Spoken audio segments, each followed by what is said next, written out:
안녕하세요. 김원준입니다. 연합뉴스의 노조는 어제 박노항 사장을 비롯한 경영진과 이사진의 사퇴를 촉구했습니다. 지난 4월 검찰이 이건희 회장의 성매매 의혹 수사를 마무리했다는 단독 기사를 박 시장이 사회부장에게 전화해 삼성의 광고 현황을 이야기하며 막았고, 이에 기자들이 반발하자 민감한 표현이 빠진 채 보도됐다는 겁니다. 연합뉴스의 노조가 경영진의 사퇴를 촉구한 것은 지난 8월 장충기 사장에게 문자한 언론인 명단에 포함됐던 조봉래 편집인에 대한 사퇴 촉구 이후 최근 2달 사이에만 벌써 두 번째입니다. 국가기관통신사로서 연합뉴스의 독립성은 대단히 중요하죠. 하지만 현 박 사장 체제 출범 이후 첫 번째 방문은 국립현충원이었고, 첫 번째 행사는 호국 영령을 기린다며 국기 개양식을 했었고, 첫 번째 조치는 편집의 독립을 위한 제도부터 폐지하는 것이었습니다. 그런데 그렇게 애국과 순국 선열을 생각하며 국기 개양식까지 하는 경영진이 정작 걱정한 걸로 드러나고 있는 사안들은 어떻게 다 삼성입니까? 국립현충원에 돈을 모셔둔 건 아니잖아요. 연합뉴스의 노조를 응원합니다. 김원준 생각이었습니다.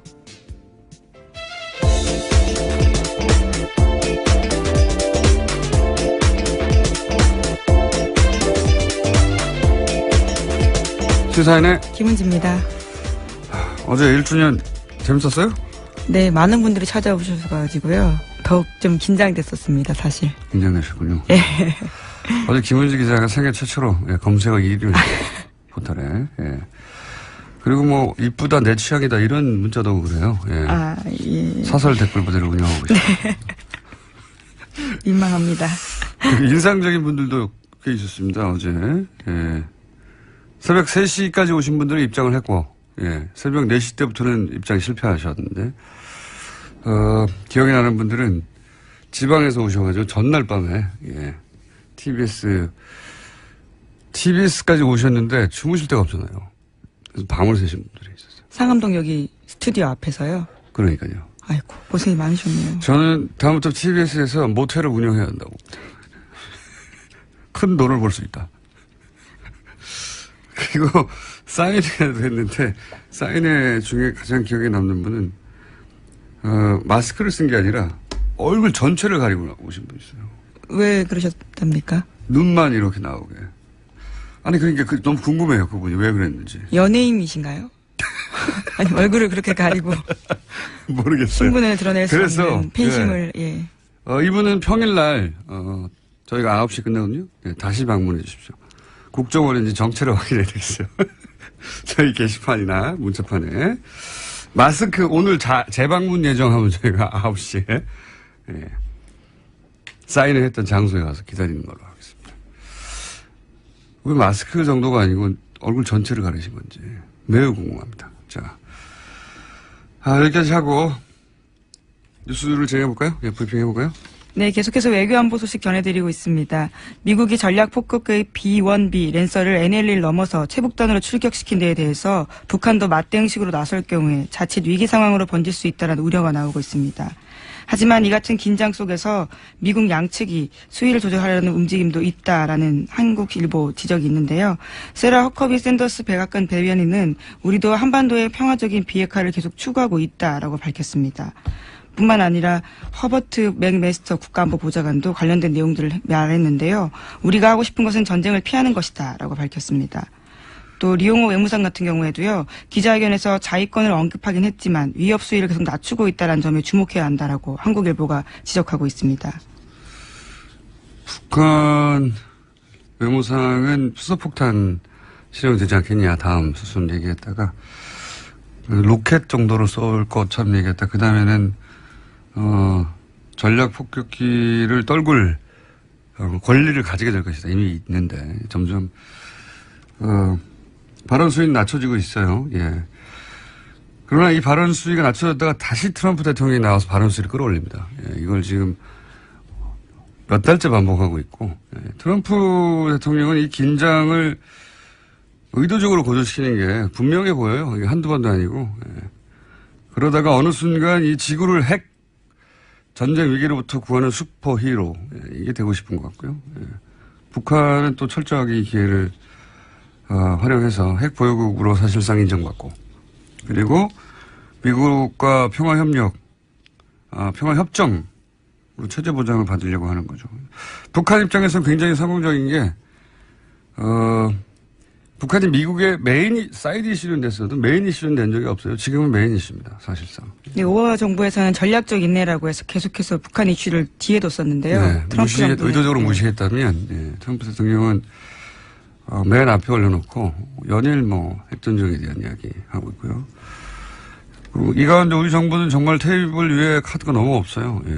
개성공단 가지고 그걸 빌미로 만날 수도 없고 대화 채널도 완전히 차단됐고 사드도 이미 배치가 됐고 카드로 쓸 게 없습니다. 전 정부에서 남겨준 게 없어요. 싸그리 다 막아버려가지고 이런 가운데 이제 보수 진영에서는 전술핵 얘기하는데 그건 미국도 말도 안 된다고 대응했고요. 여하간 지금 몇 달째 똑같은 뉴스를 반복하고 있습니다. 트럼프 대통령이 세게 발언하고 그다음 보좌진들이 또 수위를 낮추고 또 트럼프 대통령이 세게 발언하겠죠. 오늘 내일. 트위터를 주로 챙겨보면 될 것 같습니다. 네, 세게 발언. 이런 가운데 이제 이런 뉴스를 다루는 우리나라 진보 보수 매체의 확연히 차이나는 태도들도 있어요. 드러나는. 그죠? 예, 허버트 맥메스터 백악관 국가안보보좌관 발언을 조선일보와 한겨레가 굉장히 다르게 보도했습니다. 앞서서 내세운 내용들이 다른데요. 조선일보 같은 경우에는 오늘 아침에 허버트 맥메스터 국가안보보좌관 발언을 이렇게 보도했습니다. 현재 4-5개의 시나리오를 검토하고 있고 일부는 더 험악하다면서 군사행동 시나리오가 있다라는 부분들을 강조했습니다. 군사행동 시나리오가 있다는 건 오래전부터 나온 얘기인데 이걸 이제 타이틀로 뽑은 거고요. 말하자면. 그리고 반면에 이제 한겨레 같은 경우에는 뭐라고 했죠? 예, 북핵 문제를 풀 수 있는 정밀 타격은 존재하지 않는다라면서 트럼프 행정부의 외교안보 분야 최고위급 관료가 선제적 대북 군사행동이 어렵다라는 점을 공개적으로 밝힌 게 처음이다라고 강조했습니다. 이런 얘기를 한 게 국방장관이 서울을 위험에 빠뜨리지 않는 군사 옵션이 있다라고 일주일 전쯤에 얘기했거든요. 거기 대해서 이제 추가적으로 그 발언을 사실상은 부인한 거죠. 네, 모든 대북 군사 옵션들이 한국을 위험에 처하게 하는 북한의 대응 초래할 수 있다라는 점 인정한 겁니다. 그러니까 똑같은 말을 했는데, 보수 매체에서는 군사 시나리오가 있다라는 얘기를 했고, 진보 매체에서는 그런데 북핵 문제를 풀 수 있는 군사 봉쇄 같은 것도 없고 그리고 정밀 타격 같은 것도 존재하지 않는다. 선제 공격을 할 수 없다. 전쟁이 나면 전면전이라는 거죠. 그래서 전쟁 가능성이 떨어진다는 이야기인데 이게 정반대로 지금 진보 매체와 보수 매체는 보도하고 있어요. 보수 매체는 이제 안보 위기 라야 자신들의 극우적 안보관이 팔리니까 더 위기라고 강조하는 거죠. 매일매일. 매일매일 자신들은 정상 출근하면서. 전쟁이 날 것만 같다는 보도를 지금 한 석 달은 계속 보도하고 있는 것 같습니다. 자, 이렇게, 저희도 거의 똑같은 얘기를 계속 반복하고 있는데, 전쟁이 날 것처럼 트럼프 대통령 얘기하고 보좌진들은 수위를 낮추고 다시 트럼프 대통령 수위를 끌어올리고 다시 낮추고 그리고 우리 보수 매체들은 전쟁 난다고 계속 얘기하고, 진보 매체들은, 다른 맥락도 봐야 된다라고 얘기하고 있습니다. 외교적으로 해결해야 된다, 이런 이야기. 그리고 국방장관도, 그러니까 서울을 위험에 빠뜨리지 않는 군사 옵션이 있다고 말했던 국방장관도 결국은 또 북한 문제를 외교적으로 하려고 하는 거다 이런 얘기를 했죠 또. 예, 어제 인도에서 그렇게 밝혔는데요. 제임스 매티스 미국 국방장관 같은 경우에는 북한 문제를 외교적으로 해결하길 바란다라고 밝혔습니다. 또 이 문제를 외교적으로 푸는 것, 그것이 우리의 목표라면서 트럼프 대통령은 이 문제에 관해서 매우 분명했다 이렇게 밝혔습니다. 뭘 매우 분명합니까? 외교적으로 풀길 바란다고 해놓고 또 전쟁 얘기를 트럼프 대통령 몇 번째 하는 겁니까? 이게 정말 분열적이에요. 대단히. 자, 한 달 전에 뉴스 브리핑을 똑같이 갖다 둬도 똑같은 해설이 될 만한 상황도 계속 벌어지고 있습니다. 자, 다음 뉴스는요. 네, 박근혜 정부의 화이트리스트와 관련된 보도도 있습니다. 검찰이 본격적으로 이와 관련된 수사에 나섰다라는 건데요. 어제는 관제 데모를 벌인 혐의를 받는 단체를 동시에 압수수색했습니다. 그중에서 신보라 자유한국당 의원이 대표로 지냈던 청년이 만드는 세상이란 단체가 포함돼 있어서 눈길을 끌고 있습니다.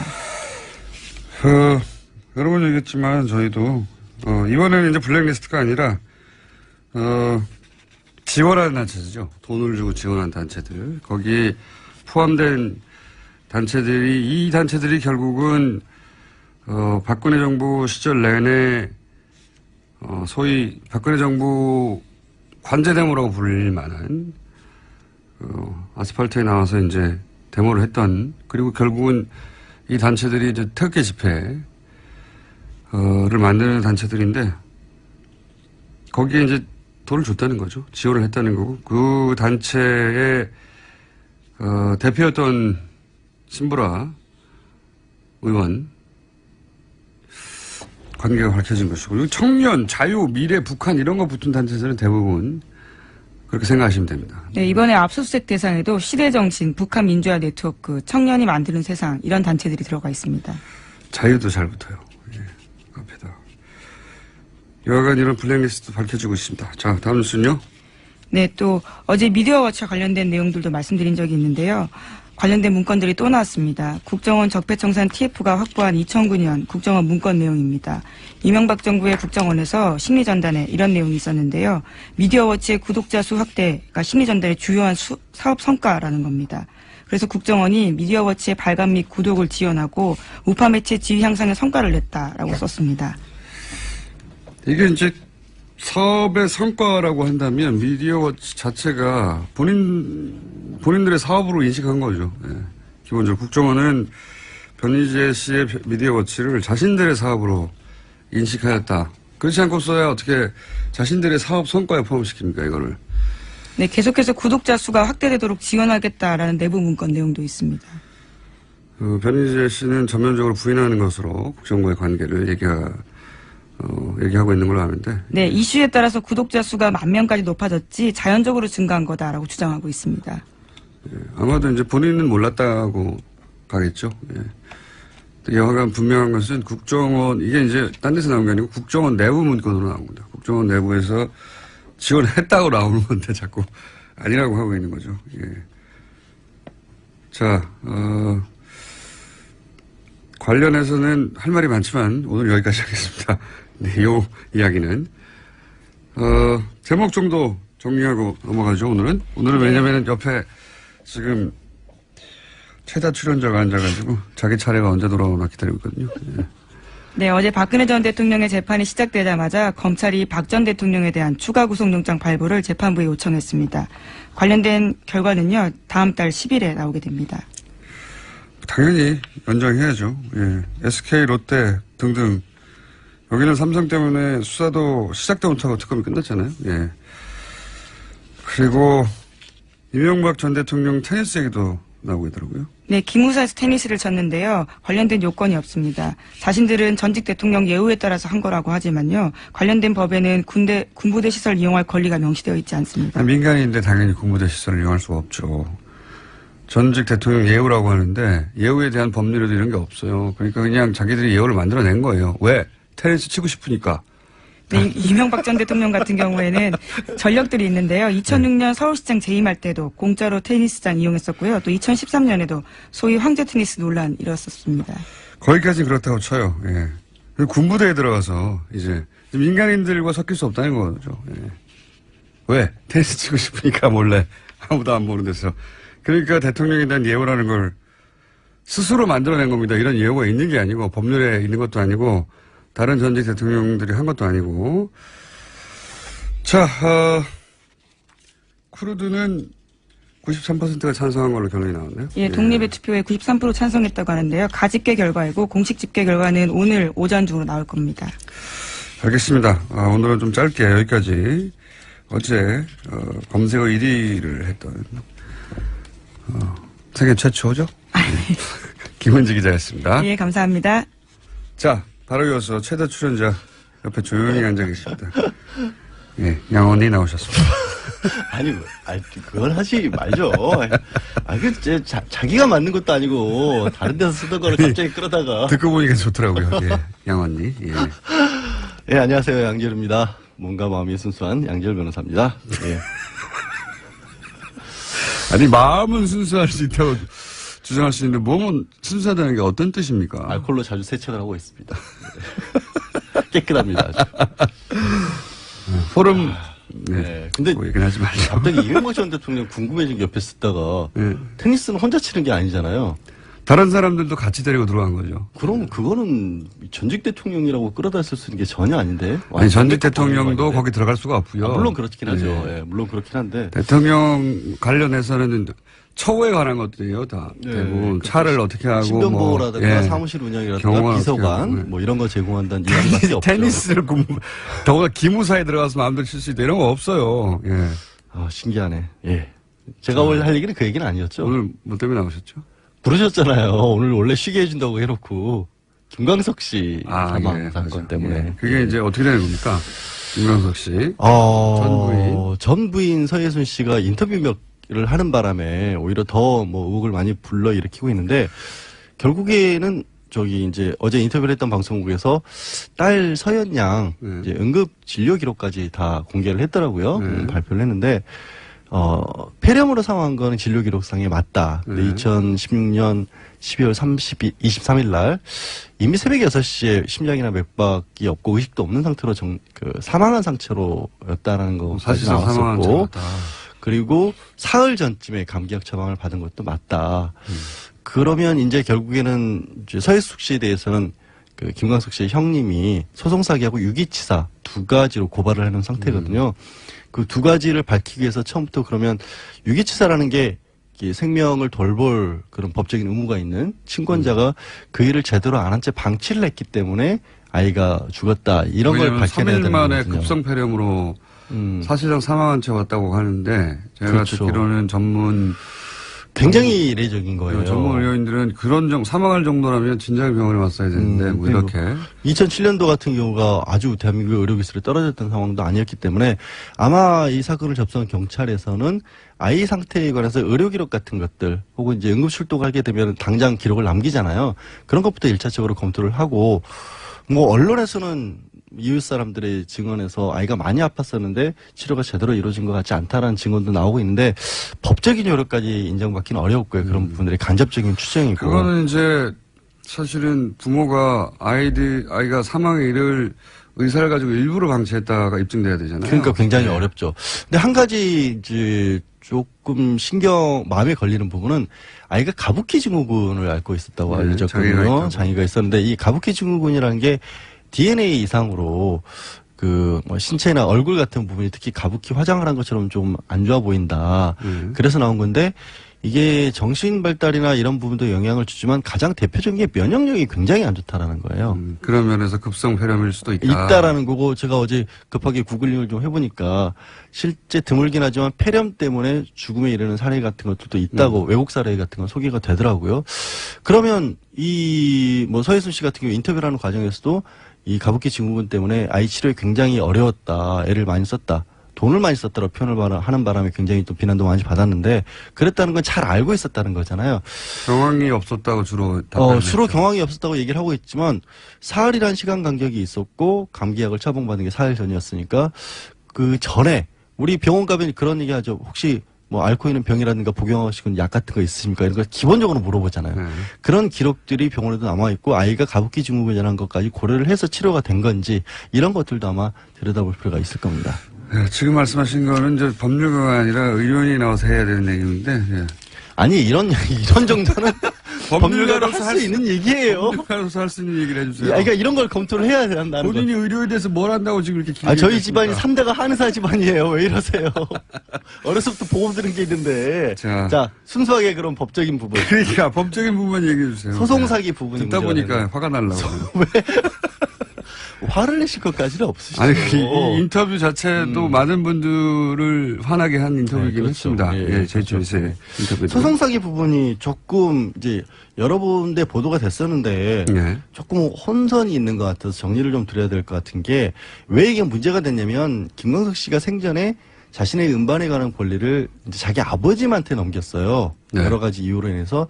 근데 그 아버님이 그 중에서 4개에 관한 권리는 서현양한테 주겠다고 한 겁니다. 네. 그랬다가 이제 일부 약간 문제가 생긴 게 또 이 아버님께서 다시 이거를 이제 자기 아내하고 딸에게 주겠다라고 하는 바람에 문제가 생겼는데 네. 그것 때문에 소송이 붙은 거죠. 예. 그래서 서현양 그리고 이제 서예순 씨, 서현양의 어머니 서예순 씨 그리고 이제 시어머니 쪽하고 소송이 된 거예요. 시어머니 쪽이 원고가 돼서. 예. 그래서 다툼이 있다가 2016년 10월에 항소심이 끝이 나고 그때 대법원으로 올라가요. 근데 그 대법원 판결은 2008년 6월에 끝이 나는데 예. 그러면 생각해 보시는 게 중간에 2007년 12월 23일 날 서현양이 사망을 했으니까 재판이 계속되는 도중에 아이가 사망을 한 겁니다. 네. 그럼 이것도 좀 문제가 있는 게 아니냐. 근데 이거는 사실은 문제가 없어요. 왜냐하면 그때 당시에 이미 서현양이 미성년자였기 때문에 서예순 씨 어머니하고 자기가 피고지만 서예순 씨가 대리를 하고 있는 상황이었고 네. 변호사도 선임이 돼 있기 때문에 변호사가 선임된 경우에는 당사자가 사망을 하더라도 소송이 중단되거나 하는 건 아니에요. 어차피 그리고 다만 그걸 숨겼다는 게 그게 조금 도의적으로 문제가 있을 수도 또는 뭐 있지만 인간적으로 이상하다고 할 수 있지만 법률적으로는 네, 법률적으로는 문제가 없을 수 문제가 있어요. 없다. 근데 문제는 뭐가 문제입니까? 2008년 6월에 대법원의 판결이 확정 판결이 아니라 파기환송이었어요. 파기환송. 네. 그래서 고등법원으로 돌려보내서 새로 재판을 해야 되는데 네. 거기서 새로 재판이 열린 게 아니라 네. 당사자들끼리 합의를 해버립니다. 아하. 그러니까 시어머니 측하고 예. 서예순 씨 측하고 합의를 해서 예. 그러면 이거는 그냥 4개는 서현양에게 주자. 라고 할 때도 역시 서현양의 이 사망 것을 알리지 않았다. 숨겼다는 거예요. 그러니까 만약에 그 합의 당시에 서현양은 사망했다고 하면 또다시 재판으로 갔겠죠. 당연히 그렇다라고 지금 네. 유가족적인 주장을 하는 게 당연하네요. 이게 예. 합리적이라고 생각이 드는 게 그렇죠. 이 시아버지가 서현양에게 그 4개의 음반을 주겠다고 한 이유는 예. 아까 말씀드렸다시피 몸이 좀 많이 안 좋은 상황이고 손녀에 대해서 그렇죠. 아이고 하니까 학비라든가 예. 생활비라든가 여러 가지 것들을 주기 그래 위해서 그러면 더 이상 재판하지 말고 손녀에게 주겠다고 한 건데 네. 손녀가 사망했는데 굳이 그럴 이유가 없었다라는 거예요. 그리고 아들도 사망하고 이제는 관계 끊어졌잖아요. 그렇죠. 예. 그러면 더더군다나 손녀가 사망했던 사실을 알리지도 않았었던 며느리에게 그걸 줄 이유가 있었어요. 그러면 이건 뭐에 해당됩니까? 그래서 이 부분이 소송 사기가 될 수 있다라고 김광석 씨 측은 유족 측은 주장을 하고 있는 겁니다. 변호사로서 보실 때 가능성이 있죠. 왜냐하면 대법원에 간 거는 말씀드렸다시피 크게 문제가 되지 거기까지는 않는데 법률 대리인이었기 때문에 새로 돌아온 상황은 이거는 새로운 상황이라고 봐야 돼요. 그렇군요. 이게 보통은 생각하길 당사자가 죽은 상태에서 알리지 않고 계속 재판하기 때문에 문제가 있다고 생각하지만 미성년자이기 때문에 그건 상관이 없어요. 법률적으로는 따질 수가 네, 없다. 변호사도 선임돼 이상하지만 법률적으로 따질 수 네. 없고 그게 돌아오고 나서 그 손녀가 살아있다는 전제하에 그러면 저작권을 줄게 네. 우리가 합의할게 했는데 그때 이미 사망한 상태이기 때문에 아하. 근데 그런 그게- 이유로 사망을 숨겼다고 그 동기를 추정해 볼 수도 있겠네요. 그 부분은 이제 김광석 씨 유족 측이 주장하는 건데 한 가지 이제 문제는 그렇게 파기환송해서 돌아왔을 때 재판이 예. 재판을 끝난 상황에서 새롭게 시작한 재판으로 봐야 될 것이냐 아니면 기존 재판이 이어지고 있는 상황으로 봐야 될 것이냐는 법률적으로 좀 다툼이 있어요. 그것도 하나의 중요한 쟁점이 될 겁니다. 어쨌든 핵심은 합의를 했는데 합의할 때 숨겼다. 그렇죠. 예. 그 혜택을 받을 당사자가 사망했다는 것을 상대방한테 숨긴 거 아닙니까? 그렇죠. 근데 사망을 하면 당연히 이 서현양의 사망으로 그 모든 권리는 이제 지금과 같은 상황, 서예순 씨에게 다 가 있는 상황이 되는 거죠. 그래서 유가족 측에서는 조금 이거는 변호사 같네요, 이제. 조금? 좀 너무하세요. 지금 5분 동안 계속 법률 얘기만 했잖아요. 아까 급성폐렴 얘기할 때는 네. 제가 그 부분도 유기치사 설명을 하기 위해서는 필요한 부분이었어요. 급성폐렴에 대해서 이 양반이 뭘 한다고 자, 지금 3대 한의원. 구글 하고 와가지고 지금 3대 한의원. 영어로 구글했어요? 그거 찾아보려고. 예. 왜 이러세요? 자, 3대 예. 3대 한의원? 예. 그렇습니다. 예. 그러면은 그 가족 친지한테 물어보든지요. 3대 한의원을 하신 가묵 기명과 급성폐렴에 대해서 저희 아버지는 평소에 이렇게 말씀하셨습니다. 제가 그러면 조금 믿겠어요. 구글을 하고 와가지고 지금 아무나 할 수 원래 있는. 변호사들도 그런 자료 찾을 때 그렇게 해요. 예. 그 증거자료 냅니다. 그런 논문들. 자, 소송 사기의 가능성이 있다. 다른 거는 지금 걸릴 여지가 없는 거죠. 다른 거는 이제 김광석 씨 본인의 사망에 관해서는 정말 들여다보기 어려워요. 이청설 경찰서장도 어렵다고 했는데. 너무 오래됐고요. 예. 근데 한 가지 약간 여지는 남겨두고 있는 게 지금 서해순 씨가 이상호 기자를 명예훼손으로 고발을 하겠다고 했잖아요. 네. 그걸 원해요 또. 그렇죠. 기자는. 왜 원하고 있냐면 네. 허위사실 유포에 의한 명예훼손으로 고발을 하면 이게 허위사실인지 아닌지 아닌지를 밝혀야 되니까. 알아보기 위해서 김광수 죽음을 돌아볼 수 있는 게 아니냐라고 네. 이상호 기자는 기대를 하고 있는 거죠. 이상호 기자가 원래 어떤 사안을 추적할 때 그런 식으로 나를 고소를 해라. 네, 그게 변태적이죠. 소송 패티시야. 그건 변태적인 방식으로. 그런데 또 그게 유일하게 진실에 접근할 루트일 경우가 있습니다. 그렇죠. 네. 지금은 왜냐하면 2000년도에 이미 공소시효가 끝이 났고 돌이킬 네. 수 있는 방법은 없어요. 그만하세요 이제. 알았어. 아니 마지막 부분은 좀 얘기를 해주세요. 변호사 같다고 좀. 변호사 같아요. 네, 소송 조금 말고 세계에서는. 많이. 예. 네. 왜냐하면 이렇게 디테일하게. 지금까지 몸과 마음이 순수한 양기열 변호사였습니다. 감사합니다. 예, 고맙습니다. 내년 지방선거 최대 격전지 로 예상되는 경기도지사. 최근 남경필 도지사와 이재명 시장의 설전을 주고받고 있습니다. 네. 지난 시간에 저기 이재명 시장을 전화로 연결했고 오늘은 조금 더 급하신 남경필 도지사 스튜디오에 직접 모셨습니다. 안녕하십니까? 네, 안녕하십니까? 네. 저희가 스튜디오에 한번 나오시라고 한 지가 1년 가까이 됐습니다. 네. 네. 본인 코가 석자가 돼서 이제야 나오시네요. 원래 그런 겁니다. 급해야 나옵니다. 그리고 이제, 이 도지사님 보좌진들이 굉장히 훌륭합니다. 네. 질문지하고 답변을 이렇게 막 10페이지짜리를 준비해가지고 저한테 대본으로 보냈어요. 근데 그대로 안 하실 거잖아요. 그러니까 왜 이런 일을 하는 거죠? 그래도 우리 보좌진들 열심히 해야죠. 자, 이재명 시장님과 주거니 박건이 최근에 하시는 거는 제가 좀 이따 여쭤보기로 하고 아무래도 아드님 이야기, 장남 이야기를 잠깐 먼저 하고 넘어가는 게 좋겠습니다. 네. 예. 그 혐의는 사법기관에서 따질 것이고요. 네. 예. 제가 묻고 싶은 것은 물론 그 잘못은 잘못인데 혹시 이 사건이 소위 그 바른정당의 독자적인 노선을 강조하는 자강파, 본인도 대표적인 자강파가 가장 먼저 탈당하신 분입니까? 네. 자강파에 대한 어떤 설계의 징후를 개인적으로 느끼신 적은 없으십니까? 일말이라도. 아닙니다. 그런 건뭐 느끼진 못했고요. 네. 이건 뭐 저희 아들 녀석 잘못이니까요. 그냥. 뭐 아버님 부모로서는 당연히 그런데 제가 이제 이런 말씀을 드리는 이유는 이혜훈 대표, 자진 사퇴 후에 이제 유승민, 김무성, 대결을 부담스러워하는 분위기 속에서 자, 그러면, 남경필 도지사를 차기 당대표로 맡게 하자. 이런 이야기가 당내에서 활발하게 나오는 바로 그 시점에. 네. 예. 그러니까 이게 김무성 전 대표 쪽으로 힘이 쏠리면 이제 소위 말해 통합파, 자유한국당과 어떻게든 합치자고 하는 파가 네. 당을 장악하게 되는데 그게 아니라 남경필 도지사 자강파가 다시 한번 그래 그러면 남경필 도지사한테 당대표 맡기지 이런 타이밍에 이런 사건이 터져서 굉장히 기가 막힌 우연이고 그래서 제가 여쭤보는 건데 본인이 그런 건 느끼신 적은 없고 네, 그렇게 느끼진 못했고요. 당내에서는 그런 얘기 있다는 건 아시죠? 뭐 몇 분들이 그런 말씀 하시는 건 들어봤습니다. 그죠? 예, 한 가지만 더 여쭤보고. 제가 그런 얘기를 하는 이유 중에 하나가,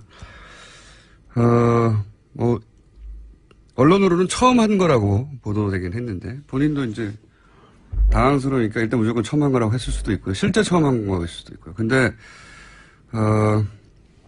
처음 한 게 아니라면, 이게 전제입니다. 아니라면, 보통 정보기관들이 이런 사실을 주요 정치인의 자녀에 관한 정보들을 알고 있고, 그래서, 사전에 알고 있다가, 남경필 도지사가 다시 글로?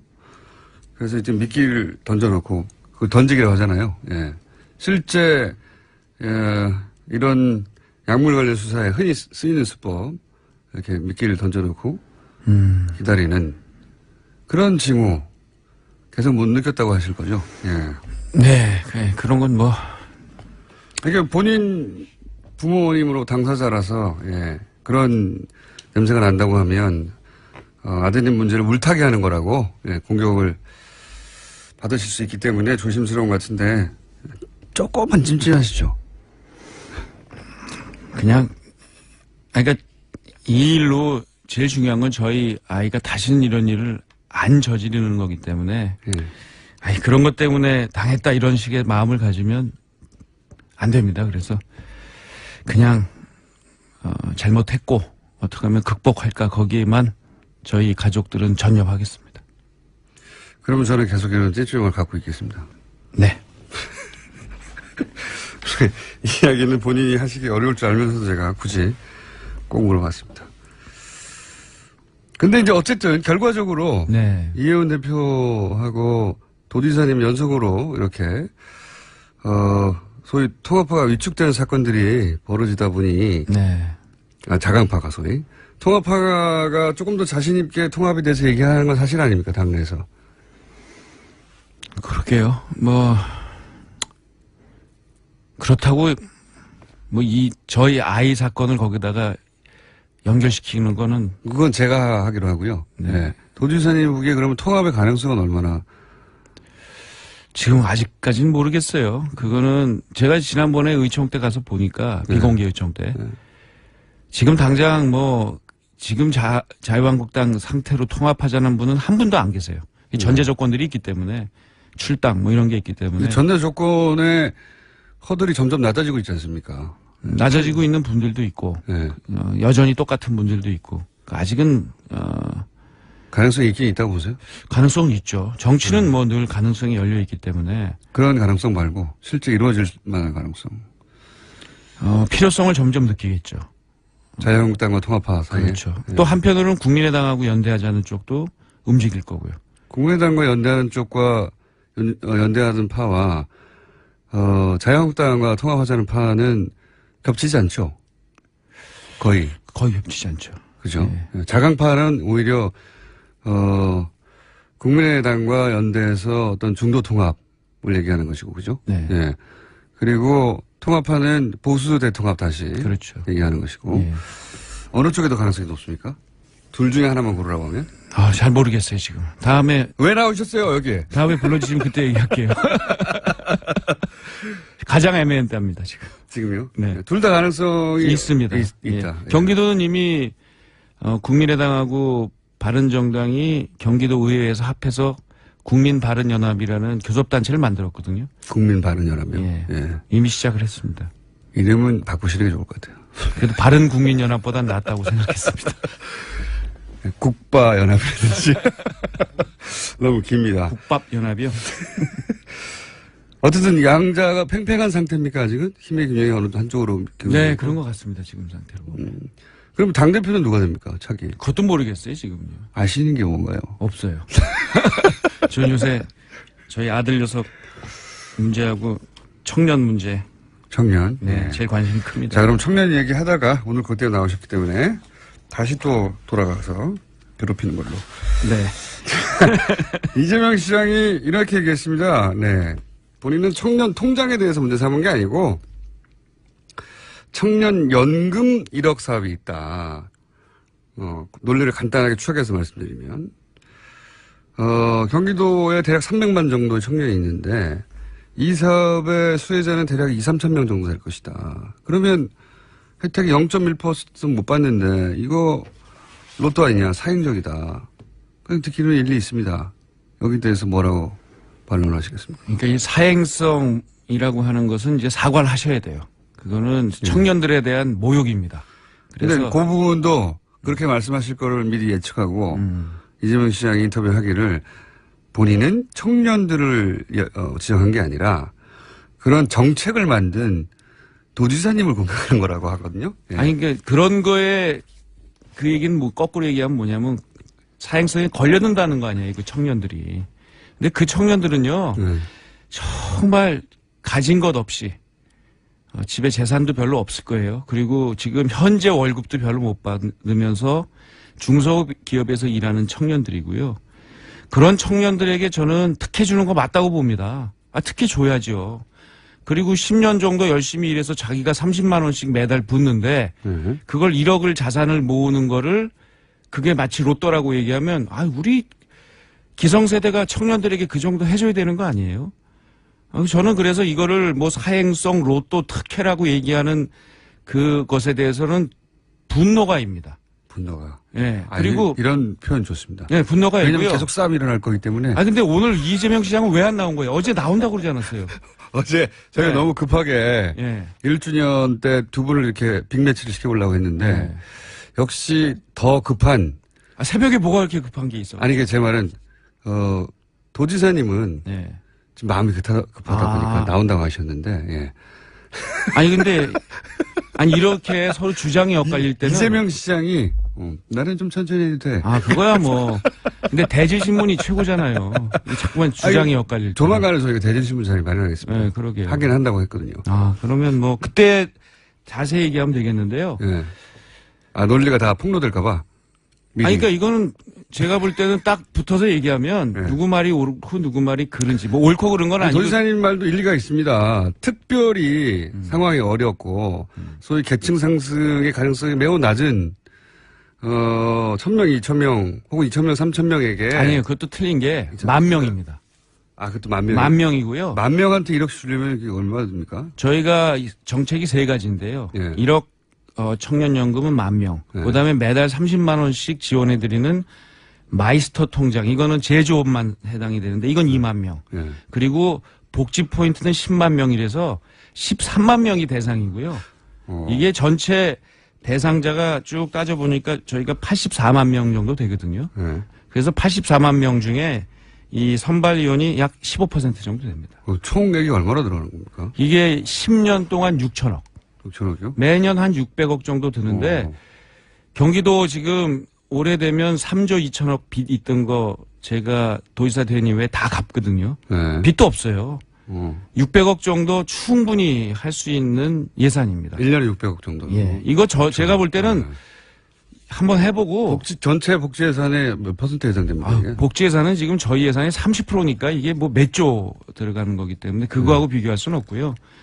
예를 들면 뭐 지금 급식 지원하는 거에 저희가 1년에 한 1,500억에서 2,000억 정도 지원합니다. 네. 무상급식에. 네. 그거에 비하면 뭐 액수도 작고 저는 이 정책은 더 확대해야 된다고 봐요.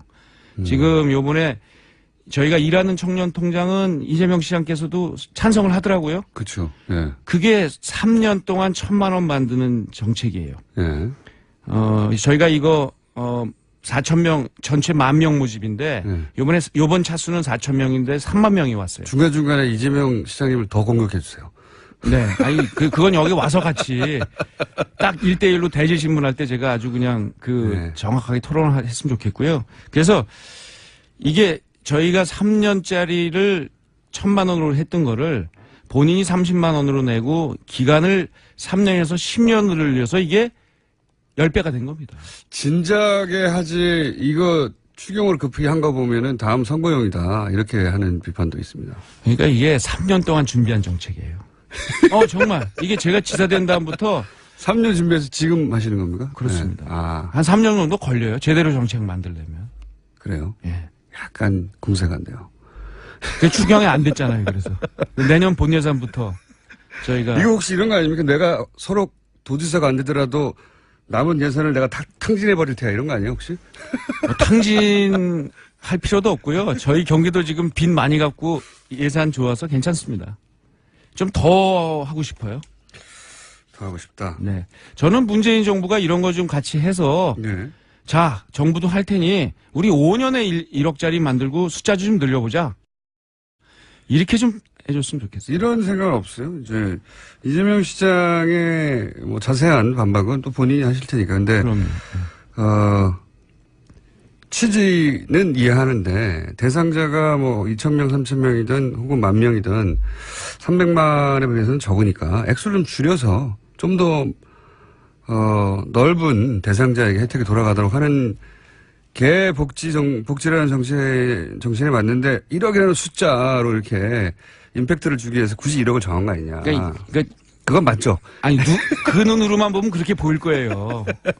왜냐하면 부처님 눈으로 보면 그렇게 안 보입니다. 왜냐하면 네. 지금 말씀드린 부처님 대로 눈으로 보면 시주하라 하겠죠, 이 돈을 그냥. 예. 그래서 이 더 넓게 하면 지금 아까 말씀드린 대로 복지 포인트 같은 경우가 넓게 해서 10만 명, 이게 1년에 120만 원 정도의 포인트를 받거든요. 네. 그걸 넓게 10만 명 단위로 짠 겁니다.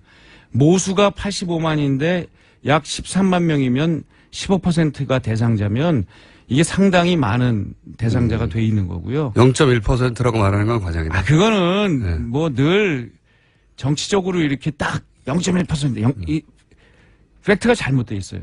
그러니까 허위사실 유포에 걸릴 수 있습니다. 0.1%라고 하는 것도 지나치게 뭐 계산을 박하게 한다든가 아니면 그런 식의 정치적 수사지. 네. 0.1%가 아니다. 아니, 그리고 1억하고 비슷한 거네요. 1억 그러니까- 빡 하는 거랑. 그러니까 근데 우리 청년들한테 네. 야, 10년 정도 일하면 자산 1억 만드는 게 이게 어떻게 로또입니까? 그러면 경기도 본인이 돈을 내는데. 경기도에 사는 청년들은 요 프로그램에 뭐랄까요 선정되면 네. 10년간 지원을 받는 겁니까? 그렇죠. 본인이 파기하기 전까지는. 본인은 뭘 약속해야 됩니까? 10년 동안 중소기업에서 일하면서 본인이 10만 원을 내면 3,300만 원 받는 거고요. 20만 원 내면 6,600만 원 받는 거고 30만 원 내면 1억 받는 거예요. 30만 원을 일회성으로 내는 겁니까? 매달 30만 원씩. 아, 매달 30만 원씩 내면 본인이 3,600만 원을 붓는 꼴이잖아요. 네. 10년이면. 그러면 그러면- 경기도가 매칭을 해서 3,600만 원을 또 대줍니다. 경기도로 이사 가야 될 것 같은데 이거 오세요. 경기도에 이런 정책 많아요. 주거 정책도 있고. 살다가 이사 가면 어떻게 됩니까?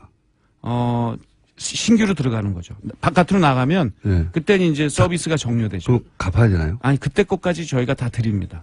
다시 본인이- 돌아오면요. 다시 들어오면은 그때부터 다시 시작하면 됩니다. 근데 저희가 한 1년 정도는 유예 기간을 드려요. 1년 정도. 예. 근데 중소기업에만 있으면 됩니다. 같은 회사에 있을 필요는 없어요. 중소기업이라고 하는 그 법정 기준에 맞는 종업원 수의 네. 그런 기업에만 다니면 된다. 그렇습니다. 듣고 보니 좋은데요. 좋은 정책이에요. 그리고 이게 제가 왜 시작을 했냐면요. 예. 청년들은 일자리가 없다고 힘들어해요. 근데 중소기업에 가면 거꾸로 사람이 없다는 거예요. 저희가 이거를 조사를 다 해보니까 약 경기도 안에 중소기업에 약 15만 개 정도의 이런 구조적 일자리 미스매치가 있어요. 비어 있어요. 이거를 13만 명 정도를 우리가 이렇게 혜택을 줘서 청년들에게 중소기업으로 가라. 그러면 우리는 청년들에게 1억 자산도 만들어주고 그리고 매달 힘들면 당장 10년 힘들면 당장 30만 원씩 받는 정책도 하고. 근데 이렇게 한 번 이렇게 도가 예. 약속했으면 그분들은 그걸 계속 받아야 되는 거 아닙니까? 그죠? 그렇죠. 네. 당연히. 개인이 약속한 게 아니니까. 네. 그러니까 이게 이제 만약에 이게 시행되고 네. 도지사님은 내년에 당선이 안 되면 네. 상당히 가능성이 높은 얘기를 하고 계시군요. 그 혜택은 그러면은 계속 받되 이재명 시장이 이걸 계속 추진해야 되는 거군요. 만약에 당선된다면. 그분이. 예. 이거는요. 예. 여야가 연정에 의해서 합의해서 한 정책입니다. 함부로 누가 와서 바꿀 수가 없어요. 여기서 여는 현재는 민주당인데 민주당 시의원들과 도의원들과 그럼요. 합의가 된다. 다 합의한 내용입니다. 그래서 1월 1일부터 전면 시행하기로 저희는 이 연정을 하면서 가장 좋은 것은 예를 들면 노동개혁이라든지 이러한 청년 정책이라든지 주거 정책을 여야 간에 합의로 하기 때문에 장기적인 정책이 가능하죠. 알겠습니다. 이재명 시장과 인터뷰할 때는 이재명 시장에게 제가 설득이 되려고 했고. 네. 예. 도지사님과 설득되지 마세요. 이 얘기는 제 얘기가 맞습니다. 도지사님과 인터뷰하면서 도지사님한테 살짝 설득내려고 지금 노력하는 중입니다. 뭐 대신 표정인데 벌써 뭐 보니까. 두 분이 직접 만나서는 이제 제가 싸움을 부추길 것이고. 네. 혹시 거의 기정사실화되고 있는 것 같아요. 본인 입으로 명확하게 언론을 통해서 경기도에서 출마한다고 안 했을 뿐 뭐 이사갈 필요가 없다 이런 식으로 얘기하는 거니까. 대개 어떻게 전망하시면 지금 여론조사는 좀 불리한 편인데. 저는 아주 즐거운 마음으로 기대합니다. 왜냐하면 이렇게 요번에도 보면 이 정책적인 색깔의 차이가 분명하잖아요. 그렇죠. 예, 확실히. 그래서 저는 이 정책 대결로 이 선거가 대결이 이루어진다면 거기도 뭐 예선전 치열하게 치러야 될 것 같은데 예. 굉장히 대한민국 정치사에서 의미 있는 선거 대결이 되지 않을까 생각을 합니다. 흑색 선전이 아니라 이번엔 정책 대결로 승부를 볼 수 있을 것 같다. 서로 뭐 흑색 선전할 위치에 있는 사람들은 아닌 것 같습니다. 위치에는 있지만 너무 거리가 서로 많아가지고요. 그러니까요. 그러니까 서로 그거를 서로의 뭐 흑색 선전을 물고 늘어질 자, 제가 보기엔 최고의 오프닝 시그널입니다. 코너 중에. 뜨거. 저 들을수록 네. 예, 좋습니다. 제 노래네요. 자, 오늘은 저희 뉴스공장 최초로 바른정당 이연속 지금 직접 출연하셨고 오늘 고정 코너 하태경 최고위원 나오셨습니다. 네, 안녕하세요. 하태경입니다. 김명수 대법원장 반란표, 유일한 반란표로 지금 알려지고 있는데 바른정당에서 이제 공개된 뭐 반란이라기보다도 뭐 정확하게 이야기하면 우리 바른정당은 의원 개개인의 소신을 침범하지 않기로 했어요. 과거 이제 구태정당은 강제 당론이라 그래가지고 소신 투표를 하면은 그걸 징계할 수 있게 했어요. 그 최대 출당까지. 근데 이제 그게 그 당권파들의 독재 수단으로 쓰였기 때문에 바른정당은 새로운 정당이고 그런 걸 없앤 거예요. 당원 당규에. 없애긴 없앴지만 대법원장 정도의 중요한 인준 표결에 이렇게 반란표라고 표현돼. 난 찬성했어. 이런 건 처음 아닙니까? 그 전에 저도 많이 했죠. 아니, 기억을 못 하실 텐데, 새누리당 시절에 어떤 분들은 뭐, 박근혜 대통령이나 그 친박들한테 쓴소리 했냐, 많이 했어요. 근데 기억을 못 하시는 건데. 그때는 주요 정치인이 아니었기 때문에. 물론 뭐 그런 것도 있었겠지만. 근데 이번 같은 경우는 이제 사실 저는 애당심이에요. 바른정당을 정말 사랑하는 마음에서. 이제 이게 당이 국민들한테 이제 좋게 평가받는 그게 뭐냐. 일사불란한 게 좋게 평가받는 거냐. 아니면 다양한 목소리가 있다는, 소신 있는 목소리 여전히 있다는 게 좋게 평가받는 거냐. 저는 결과적으로 저는 제가 맞았다고 생각합니다. 만약에 부결을 시켰다면 하태경이 고춧가루 뿌리려다 실패했구나. 이래 되는 거죠. 근데 결국 가결이 됐잖아요. 가결이 됐고 지금 김명수 후보자는 이제 대법원장입니다. 대법원장이 됐죠. 예. 대법원장이 됐는데 이제 결정적인 차이가 이런 거였어요. 진보 대법관 맞아요. 코드 인사 맞을 수 있어요. 아니 그러면 진보 정권에서 진보 인사 하는 게 그런 기득권은 인정을 해주는 게 이게 신사적인 정치지, 상생하는 정치지. 진보 정권에서 전부 다 보수 인사 뽑으면, 아니 보수 인사 해줘도 또 잘랐잖아. 지난번 누구예요? 중소벤처기업 박성진. 그건 민주당에서 사실 자른 거지만. 근데 이런 식으로 진보 인사는 코드 인사라 자르고 보수 인사는 왜 그런 사람을 거기 박냐 해서 이질적이라 자르고 그럼 어떻게 협치를 합니까? 그러니까 적어도 야당이라도 국가를 생각해야 된다. 지금 거의 전쟁 위기까지 가는데 이런 데 있어서 치명적인 약점이나 반대 요인이 없으면 협력을 해야죠. 국정 발목 잡으면 안 되죠. 잘하셨고요. 잘하셨고.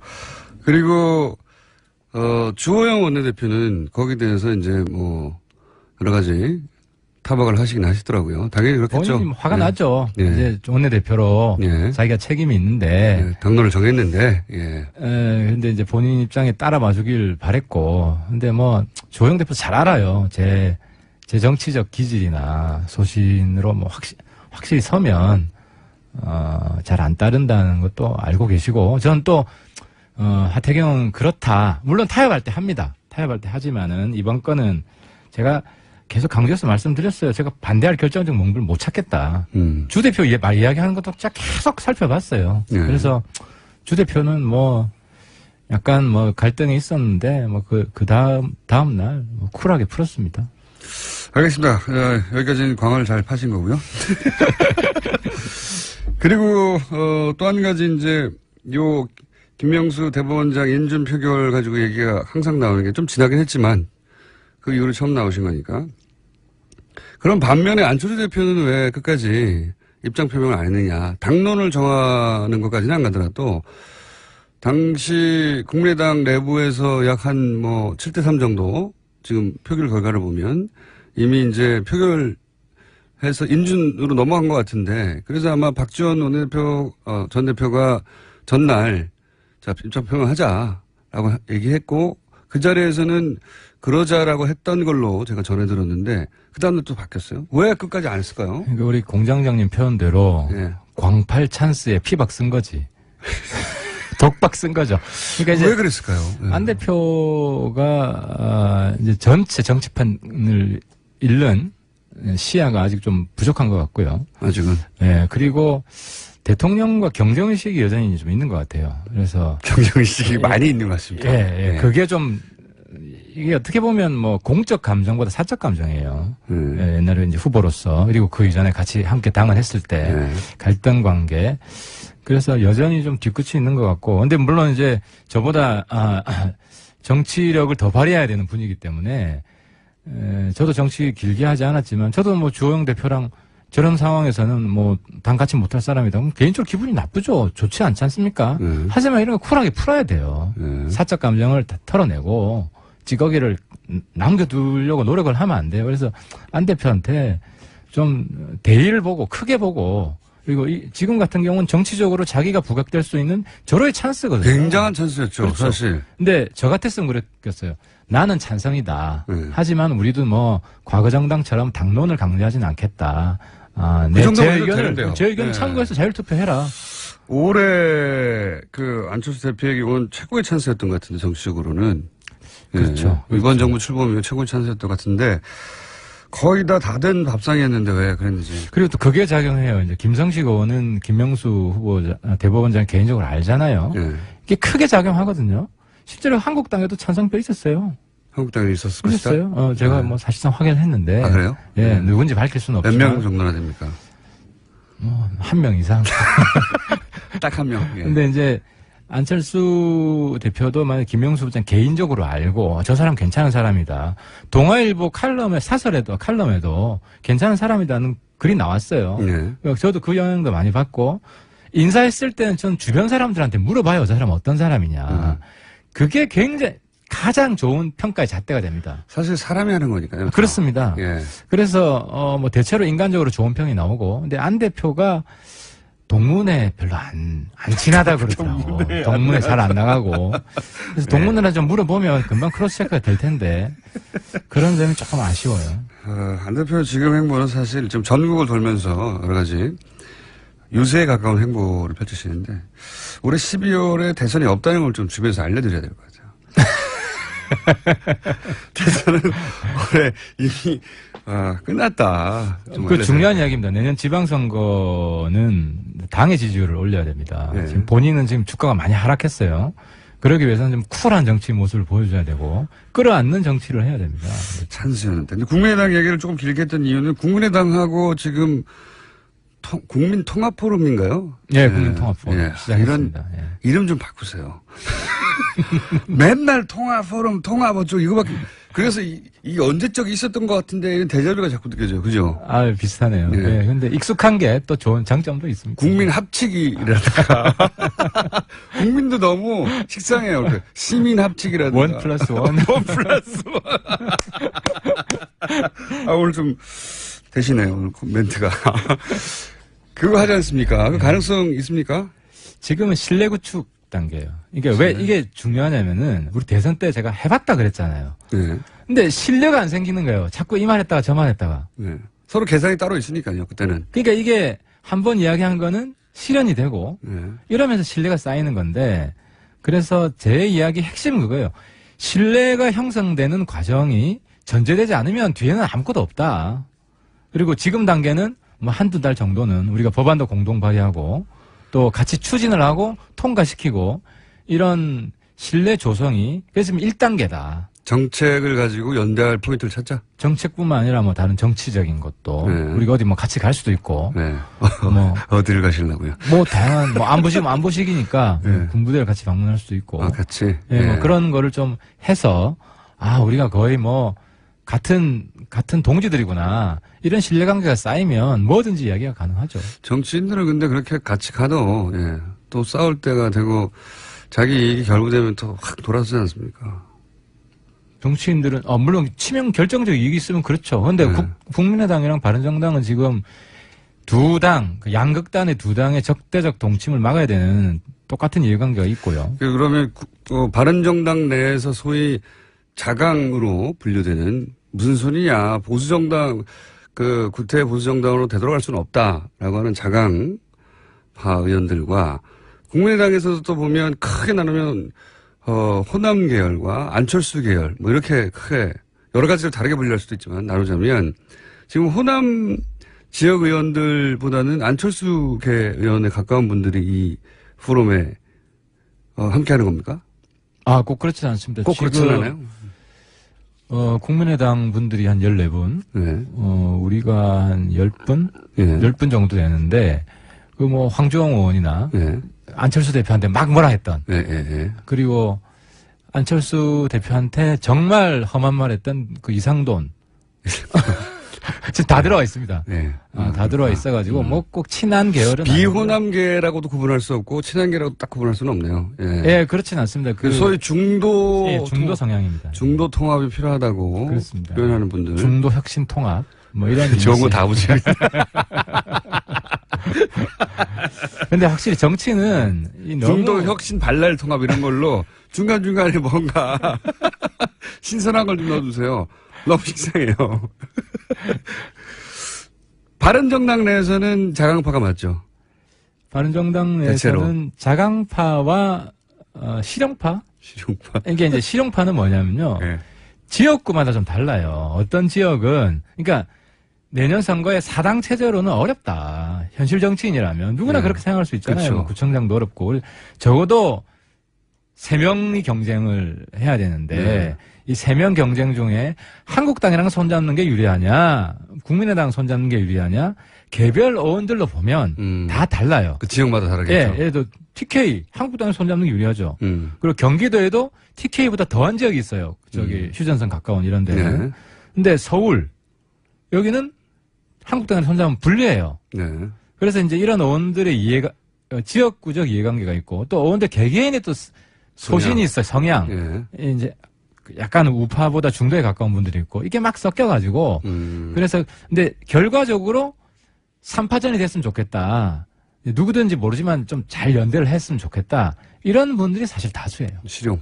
예. 그걸 실용이라고 표현하시군요. 이기는 편 우리 편 이긴 거죠. 그렇습니다. 이럴 때서 그래서 강한 리더십이 필요하다. 소신을 가지고 밀어붙여야지 괜히 이쪽 하도 되는 거 아니냐 저쪽 하고 되는 거 아니냐 이런 식으로 애매한 스탠스 가지면은 망한다. 그래서 제가 계속 한국당 청산론, 한국당은 안 된다. 저긴 망해야 된다. 박살 내겠다. 강조하는 것도 입장을 분명히 해야 된다는 거예요. 이럴수록. 남경필 도지사 방금 전 시간에 왔다 가셨는데 통합파의 통합이 성공할 거 아니냐 자유한국당과 아니면 소위 자강파의 국민의당과의 연대론이 성공할 거 아니냐 어느 쪽이 가능성이 높냐니까 지금으로서는 반반인 것 같다라고 표현하시는데 남 지사님은 본인 예. 문제잖아. 그렇죠. 본인 문제잖아. 예. 남 지사님은 곧 지방선거가 내년에 있으니까. 선거를 해야 되기 때문에 예. 한국당 지지표도 본인이 받아야 돼. 예. 그리고 중도표도 받아야 되고 그렇죠. 그렇게 다 받아도 지금 이길까 말까 한 상황에서 한쪽을 척지는 발언을 하기가 좀 어렵죠. 그러면 의원님이 보시겠네요. 근데 이제 문제는 한국당 합당파가 있어요. 이걸 예. 인정을 제가 했고. 근데 그쪽에서 강한 드라이브를 안 걸어요. 지금은. 그쵸. 예를 들어 강한 드라이브를 걸면은 그쪽에서 누구 출당시켜라. 이런 목소리가 나와야 될 거 아니에요. 예. 그래야 그게 수용이 되면 뭐 진도가 나갈 거 아닙니까? 근데 지금 그 합당의 우호적인 한국당 쪽 합당의 우호적인 우리 인사들 중에 뭐 그런 조건을 이야기하는 사람이 한 사람이라도 있습니까? 이제 때를 기다리겠죠. 그러면은 네. 지는 거예요. 그러면 제가 볼 때는 여기는 드라이브를 세게 걸고 있기 때문에. 우리는 드라이브를 걸고 있고 그쪽은 드라이브를 안 걸고 기다리잖아요. 제 생각에는 서청원, 최경환 출당 어려워요. 국민들이 지금 어느 시대인데 이미 유통기한 지난 박근혜 출당 카드 하나 가지고 그리고 서청원, 최경환 출당된다고 하더라도 그 3명 가지고 합당하는 거 박수 친다? 뭔 크게 변화가 있느냐. 그렇죠. 그러니까 자기 죽을 길을 가는 거예요. 그러니까 죽을 길을 못 가기 때문에 그분들이 전국을 주도하기는 저는 어렵다고 봅니다. 그럴 용기도 지금 있는지 잘 모르겠어요. 전망이 뭐 점점 바뀌어가겠죠. 상황에 따라서. 생각보다 힘이 셌다든가 만약에 나중에. 예, 그렇습니다. 문자가 하나 왔는데 저희 제작진이 뽑았는데 보통 이제 의원님이 나오시면은 대선 후보급으로 폭탄 문자가 쏟아지거든요. 예. 하태경 꺼져라 주로. 네, 참 이 정치가 신묘한 게 저는 이 자리에 나와서 사실 많이 싸우려고 그랬어요. 청취자분들하고 여러분들이 생각하는 것 저랑 다르고 제가 맞습니다 했는데 뭐 그 인위적으로 제가 뭐 그런 스탠스를 안 취하려고 하는 게 아닌데 저는 공장장님께서 굉장히 예술적으로 진행하는 것 같아요. 이슈를 청취자분들하고 쳐간지는 아티스틱합니다 저는. 제가 문자 하나 온 거 소개해드릴게요. 주로 이제 폭탄 문자가 한 뭐 500개 정도는 가뿐하게 오거든요. 예, 가뿐하게. 요즘 문자가 줄겠네요. 요즘 좀 욕하는 문자가 없어가지고. 심지어는 좀 전에 아까 이제 안철수 대표에 대해서 평하신 과정에서 이런 문자가 왔어요. 차라리 안철수보다 하태경을 대선에서 뽑을래요. 이런 문자는 상상할 수 없는 거거든요. 하태경 의원님이 출연하신 이후로 이런 문자는 상상할 수 없는 문자인데, 예. 물론 바로 위에 하태경 꺼져라도 있어요. 안 대표님 주가가 좀 떨어졌다. 제가 겸허하게 받아들이겠습니다. 하태경 꺼져라와 대선에서 뽑을래가 지금 같이 오고 있는 아노미 상태입니다. 지금 문자. 여러분 기대하십시오. 또 충돌할 때가 올 겁니다. 이건 어떻게 보십니까? 최근에 자유한국당 쪽에서 정진석 의원을 필두로 해서 정치보복이다. 노무현 대통령의 죽음을 자꾸 끄집어내잖아요. 의도적인 거라고 보는데 일단 어떻게 평가하십니까? 그 행위 자체. 기본적으로 똥볼 찬 거죠. 똥볼 찬 거라고. 왜냐하면 우리 저 동방예의지국이고 이거 부관 참시한 거잖아요. 그렇죠. 고인에 대해서 적어도 이제 돌아가신 분이고 전직 대통령 중에서 돌아가신 분인데 이 우리 국민 정서상 좌우를 떠나서 굉장히 극단적인 우파가 아니면 부관 참시라도 해라. 이런 사람 아니면 이거 수용하기 어려워요. 근데 왜 이렇게 그거를 몰라서 그랬다. 혹은 알지만 프레임을 짜기 위해서 그랬다. 그러니까 지금 한국당이 점점 극단화돼 가고 있는 경향이 있어요. 그래서 최근 인선도 그렇습니다. 그 주변 사람들이 이런 거 보면 잘했다고 박수 치는 거예요. 가까이 있는 분들이. 예. 그리고 주로 저한테도 카톡 문자 많이 오는데요. 지금 우파에서 카톡 문자 많이 보내는 층 굉장히 극우파예요.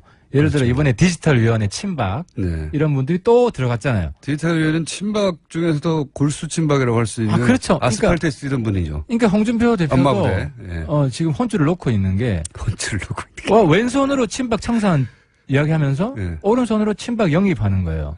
본인 왼손과 본인 오른손이 서로 악수를 안 해요. 손을 안 잡아요. 그러니까 왼손이 아니라 오른손이 모르게 하라. 그거는 친박으로 분류될 어떤 국민들 층도 여전히 거의 10% 가까이는 되기 때문에 그 층도 버릴 수 없어 그런 거 아닙니까? 그러니까 아무래도 이제 바른정당 뒤로는 잡고 있는 거 아니에요? 바른정당 합당보다도 대한애국당 제가 당명이 정확한지 모르겠는데 조원진 의원이 나와서 만든 당이 있어요. 거기랑 아마 먼저 합당이 되지 않을까. 합당돼도 의원 한 분이니까요. 그러면 진짜 골수 친박이 다시 들어가는 거 아닙니까? 지금 그러고 있잖아요. 골수 친박이 들어갔잖아요. 그런데 바른정당은 왜 이렇게 지지율이 안 올라가는 겁니까? 그래서 제가 전당대회 또 나가려고요. 이번엔 당대표가 목표입니까? 뭐 항상 지난번에도 목표였어요. 지난번에 목표였고 아슬아슬하게 목표였어요라고 말할 때 이렇게 애교를 피우십니까? 될 뻔했잖아요. 그쵸? 사실 우리 당원 당규가 문제가 있는 게 1등 대표가 사퇴를 하면 2등이 승계라는 게 맞아요. 네, 맞는데 보통 그렇죠. 보통 다른 당은 그렇게 돼 있어요. 근데 이제 우리 당은 과거에 친박, 비박이 1등, 2등을 해서 비박이 대표가 되면 친박이 끌어내리려고 자기가 대표되기 위해서 그래서 1등에 대해 항상 싸운다. 이런 것 때문에 이제 원내대표가 이제 승계하도록 이렇게 해놨는데 당원 당규를 그거 굉장히 안타까워요. 근데 우리는 지금 작은 당이기 때문에 뭐 개파도 사실 없고 개파는 있죠. 아니 그 강력한 개파 없어요. 그 김무성 개파가 그렇게 김무성 개파 다 지금 한국당으로 들어가 있는데 뭐 지금 우리 당에는 그렇게 강력한 개파가 없고 유승민 대표는 개파 만든 사람도 아니고 그래서 아무튼 제가 이번에 당원 당규 좀 바꾸자. 2등이 승계하게. 내가 당대표 될 수 있다. 그러면 전당대 다시 할 필요도 없었어요. 그렇죠. 그러면 얼마나 편합니까? 돈을 이번에 또 돈 더 들거든요. 이게 정치인들이 훅 가는 이유가 내부 전당대 돈 때문에 그래요. 그래요? 그것 때문에 그래요. 그건 왜 그렇습니까? 왜 그러냐면 마련하느라고. 그렇지. 근데 그게 보존이 안 되거든. 그렇죠. 그건 보존이 안 되죠. 국회의원 선거는 보존이 되는데. 당내 선거니까. 제가 지난번에 7천만 원 썼어요. 7천만 원이요? 굉장히 작게 쓴 기타금 4천만 원에. 뭐 문자비. 이게 왜 그렇게 작게 썼냐면 그 오프라인 그 투표가 없어졌어요. 다 모바일 투표로만 하니까 네. 문자 값이 많이 들어. 전화값. 예. 근데 또 이번에 또 하잖아. 7천만 원 또 써야 야, 돼. 또 세서 좀 할인 좀 해달라. 지난번에 좀 해달라. 아, 여기 청취자분들한테 후원금 좀 넣어주세요. 내가 이번에 좀 깨끗한 정치하려면 꼭 필요합니다. 또 7천만 원입니까? 근데 이번에는 우리 약식으로 해서 예. 그 기타금이 행사 비용이거든요. 예. 전국을 다니면서 대관을 해야 되고 이제 그런 비용이 그런 걸 어디서 마련합니까, 정치인들은? 후원금 걷죠. 후원금 걷어서. 이제 후원금 통장에서 나간 거예요. 네. 그래서 지금 뭐 후원금을 더 걷는 수밖에 없죠. 뭐. 후원금이 거의 지금 바닥 상태에. 보수 가깝습니다. 후보들이 국회의원들이 후원금이 좀 작아요. 이 개인 후원만 되기 때문에. 자, 그러면 당대표가 되시면 당을 그러면 국민의당과 통합적으로 끌고 가실 거라는 거죠? 저는 혁신이 중요한 것 같고요. 제가 이야기하는 혁신 대통합은 국민의당 혁신파, 우리 그리고 저기 한국당의 그나마 합리적인 분 이렇게 크게 하나로 합치자. 혁신 대통합 노선으로 내가 이번 전당대회 제 모토로 걸고 한번 심판받아볼 생각입니다. 이명박 전 대통령 진영에서는 상당히 위기감을 느끼는 건 분명한 것 같아요. 그래서 이명박 전 대통령이 직접 입장 표명을 해야 하는가 아닌가 이런 얘기도 거기서 나오는 것 같고. 그래서 점점 다가오는 것 같아요. 예. 다가오는데 이제 문제는 네. 좀 제가 안타까운 건 그래요. 이제 MB에 대한 뭐 원한이나 이런 화가 많이 나 있는 분들이 많을 거라고 생각합니다. 네. 하지만 문재인 대통령이 더 성공하기 위해서라도 네. 과거 대통령이 국가의 대표였다. 네. 한 세력의 대표가 아니라. 그래서 직접적인 증거가 나오지 않으면 최소한 공직에 있는 저는 그래서 박원순 시장이 자기 재선 재물로 MB를 쓰는 것 보고 좀 굉장히 실망했어요. 재선의 재물로 쓰고 있는 것이다. 민간인들이야 MB에 대한 화가 나면 표출할 수 있죠. 네. 그런데 어쨌든 공직에 있잖아요. 그러니까 그 부분은 저희가 내일 박원순 시장이 직접 출연하시기 때문에. 물어보세요. 예. 제가 볼 때 MB가 관련됐다는 직접적인 증거가 없는데 네. MB를 고발하는 건 굉장히 근데 정치 쇼죠. 국정원 뭐 이거는 박원순 시장이 직접 답변하실 내용이긴 한데 국정원에 문건이 나왔지 않습니까? 그리고 국정원에서 제안 문건이 구체적으로 나왔기 때문에 서울시장 정도를 직접적으로 제압하는 문건이라면 이건 대통령께 보고되지 않았겠냐 이렇게 생각하는 게 상식적이지 않습니까? 근데 이제 제가 그래서 대통령의 뜻이 거기 반영됐다고 보고 제가 동료원들한테 예. 이제 물어본 거는 과거 국정원의 나쁜 관행이래요. 알아서? 알아서 라이벌 정치나 대통령 괴롭히는 사람들은 거기 보면은 홍준표도 있어요. 예. 그죠? 있죠. 예, 도움이 안 된다고 본 거죠. 그리고 그때. 김재원 친박 그런 분도 있고. 네. 그러니까 대통령하고 척지고 있는 분들에 대해서는 기본적으로 국정원이 과거부터 오래전부터 해온 게 있다. 그래서 저는 이번 기회에 적폐라고 그랬으니까 과거 정권에서도 그 정치인들 사찰한 거 한번 다 까보자는 거죠. 그래야 뿌리 뽑히지. 아니면 오해받는다는 거예요. 특정 정권 죽이기로. 예를 들어서 이게 이제 복수다. 당한 거에 대한 복수다. 그런 마음이 있을 수 있죠. 내가 그렇게 당해왔는데 복수다. 그런 마음이 있다고 해서 그 마음은 법적으로 피호하지 않아. 순결하지 않아. 그렇다고 해서 명백한 범죄 혐의가 있는 걸 눈 감아야 되는 거 아니지 않습니까? 전혀 그러면 안 되고 예. 적폐를 뿌리 뽑아야 되는데 예. 적폐의 뿌리부터 뿌리 뽑자는 거예요. 뿌리에 뿌리는 국정원 나쁜 관행이다? 저는 그렇게 봐요. 그게 있고 거기에 플러스 알파가 돼 있는 게 있을 수 있죠. 그리고 MB가 관여돼 있는 거는 그건 조사를 해야 되는 것인데. 이명박 전 대통령은 관련이 없을 거라고 보십니까, 그럼? 근데 이제 저는 그래요. MB가 정치를 싫어했어요. 그러니까 싫어한 게 여의도에 오고 싶어 하지도 않고 가장 탈정치적인 너무 정치를 안 한다고 해서 정치랑 관련된 거는 나는 몰라. 니들 알아서 해. 그리고 정두원 의원도 그랬잖아요. 직접적인. 그런 사람이 댓글을 그렇게 정치에 관심 없는 분이 그렇게 댓글 부대를 그렇게 운영하도록 뒀을까요? 근데 원세훈 원장이죠. 네. 원세훈 원장. 또 그건 원세훈 원장의 그러니까 핵심은 그거예요. 저도 플레이다? MB가 직접 관련돼 있는 게 나오면 인정하겠다. 그건 수사해봐야 나오겠죠. 그러니까 지금 뭐 검찰에서 고발했으니까 문제가 나오긴 나오겠죠. 그 이명박 소위 이제 친위 라인은 아니었지 않습니까? 그러니까 제가 이런 이유는 예. 전직 대통령은 누구든지 최소한 좀 공적 신분을 가지고 있는 사람은 좀 신중하게 발언해야 되는 거 아니냐. 그런 취지로 이야기했습니다. 네. 좀 폭탄 문자 몇 개 나오겠네요. 이거 제가 노무현 전 대통령은 똑같이 이야기했어요. 한국당한테 추한 입으로 그렇게 떠들지 마라. 자, 이것이 바로 중도가 갈 길이다. 양극당과 싸웁니다. 자, 하태경 의원이었습니다. 감사합니다. 예, 감사합니다. 불친절한 AS. 오늘은 어제 공개방송에 관한 문자가 많았습니다. 네. 어제 새벽 4시 20분에 도착했는데 못 들어갔습니다. 저는 217번으로 도착해서 열애가 됐어요. 예. 다음 공개방송 좀 더 넓은 곳으로. 그런 문자 많았고요. 예. 그리고 어제 176번으로 새벽부터 줄을 서서 안내견 니키와 함께 입장하신 제주에서 오신 강지훈님, 시각장애인이신데 제작진이 특별히 감사드린다고 인사 전합니다. 그리고 TBS 사장님이 빨리 공개방송할 때는 2층을 모텔로 하는 것이 필요하다. 하다못해 매트라도 깔아줘야 한다. 잠깐 주무시게. 네, 추진해 보겠습니다. 이낙연 총리님 왜 안 나왔냐는 문자도 꽤 많았는데, 예. 전날 방송 못 들으셨군요. 예. 국무회의를 주재하는 시간과 겹쳤다고 합니다. 네. 겨우. 아니, 장관찌가 돼가지고 자기들끼리 회의하면 되죠. 그거를 꼭 총리가 주재를 했어야 하는가. 저희는 생각하고 있으나 이와간 그래서 취소가 아니라 연기되었다. 조만간 날을 정하겠습니다. 그리고 제가 모자에 마스크 쓰고 10분 전에 도착했다고, 사인회 하는데 10분 전에 도착했다며 눈만 내놓은 분, 국정원 아니냐고 했더니, 예, 문자가 왔네요. 보수 언론사에서 일하고 있어서 뉴스공장 관계 발각될까봐. 위협적으로 느끼셨다면 사과드릴게요. 아니, 위협적으로 느낀 게 아니라 너무 궁금했어요. 이분은 왜 이렇게 칭칭 감았는가. 이왕 이렇게 된 거, 예, 한 번 더 오십시오.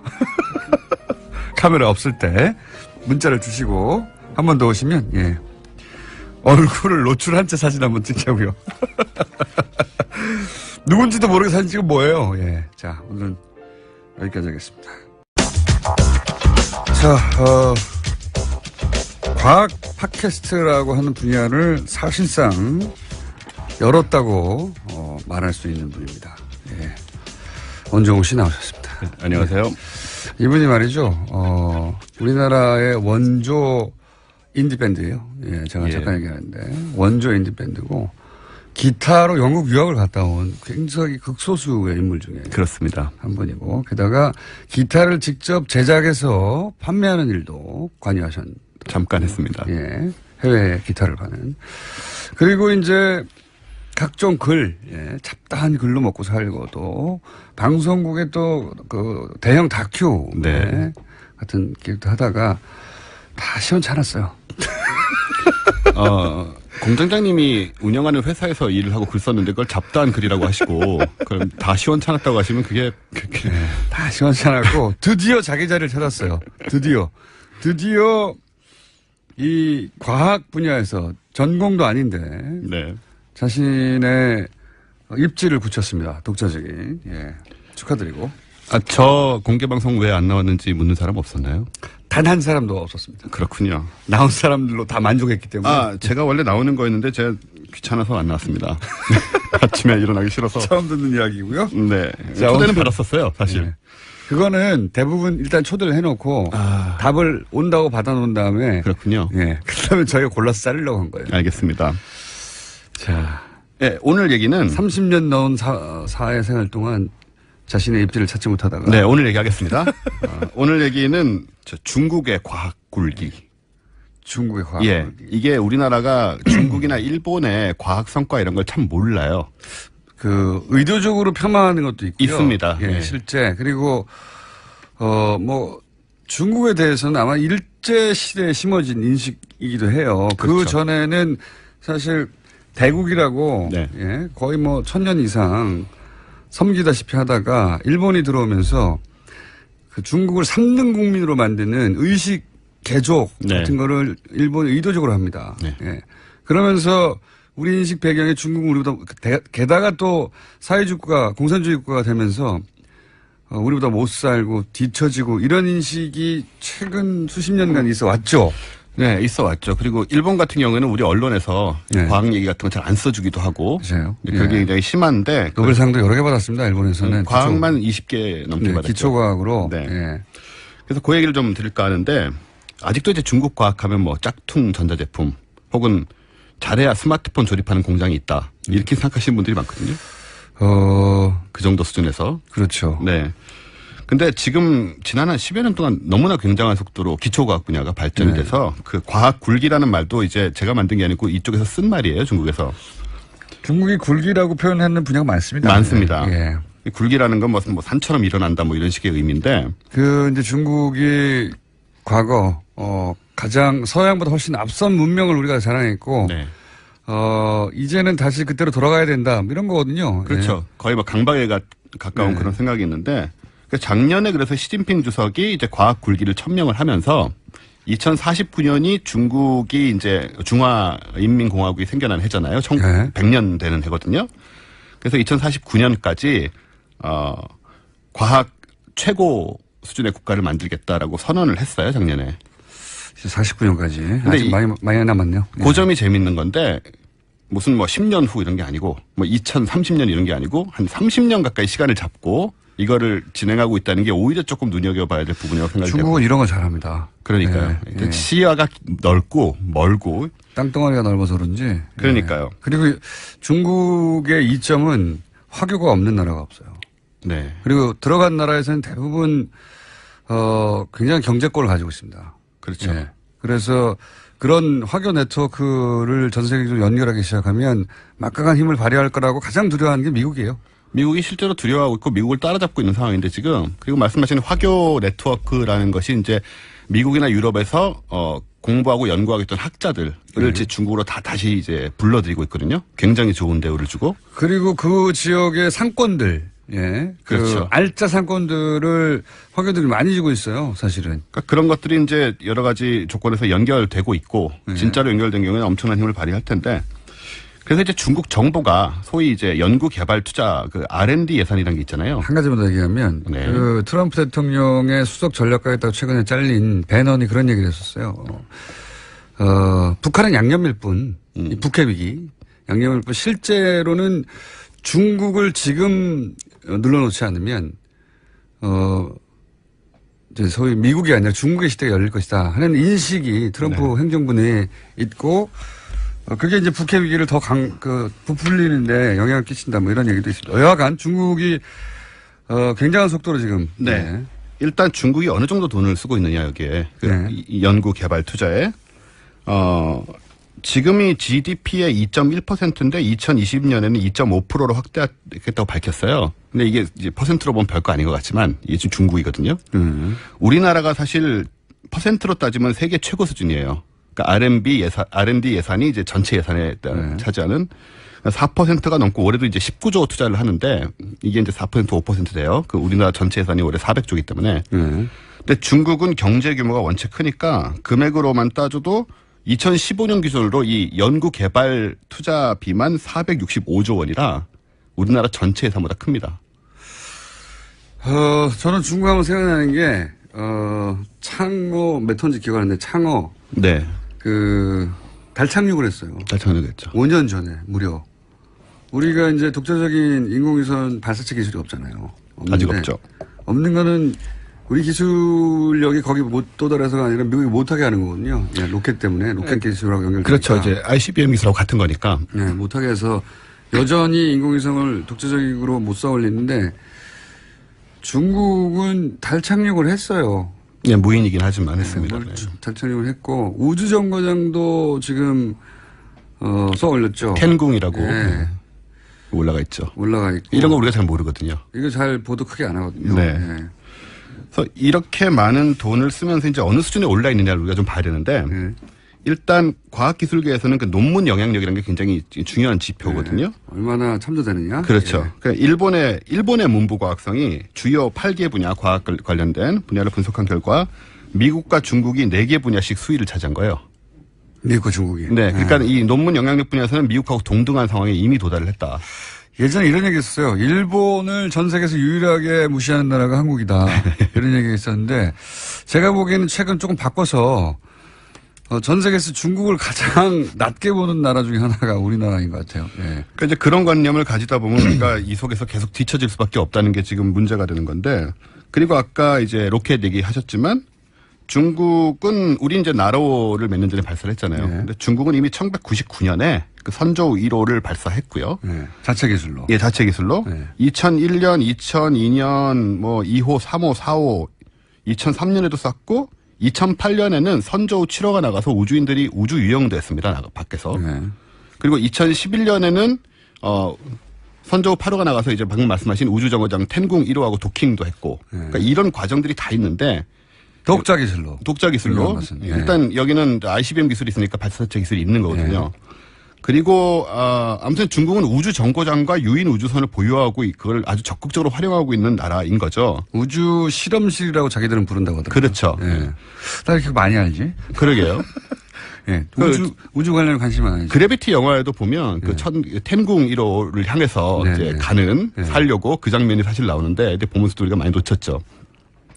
그 다음에 최근에는 엑스레이 위성을 발사해서 이건 완전히 기초과학 기술인데 네. 그래서 이제 인공위성으로 띄워놓고 엑스레이로 이제 우주를 찍는 네. 그런 우주 망원경인데 이것도 완전 최첨단 기술인데 이제 이런 것도 보유를 하고 있는 상태.